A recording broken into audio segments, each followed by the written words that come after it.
Si j'ai un conseil à donner, c'est déconnectez-vous. Non pas, ne supprimez pas tous ces instruments, mais de temps en temps, levez la tête. D'abord, levez la tête. C'est-à-dire dans la rue, levez la tête de vos portables. Vous savez, il y a ce poème merveilleux de Baudelaire à une passante. Ô toi que j'eusse aimé, ou que j'eusse aimé, ô toi qui le savais.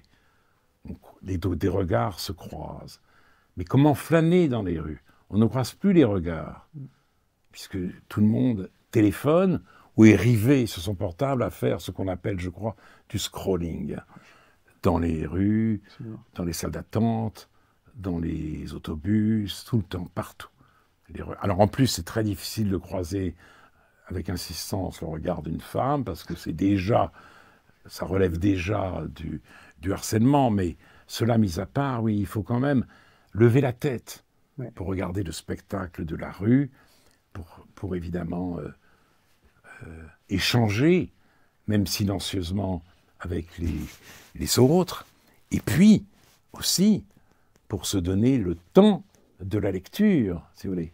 Parce qu'avec tout ça, avec les nouvelles technologies, on est dans l'échange permanent. Oui.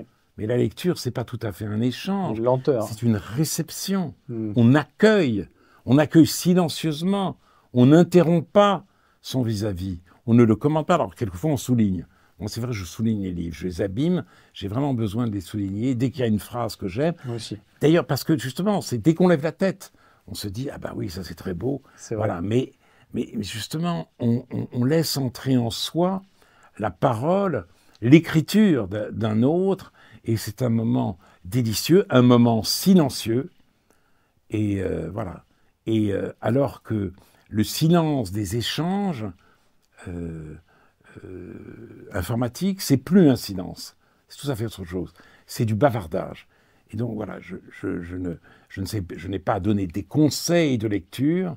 Je suggère simplement de faire à la lecture un peu de place au détriment des écrans. Vous avez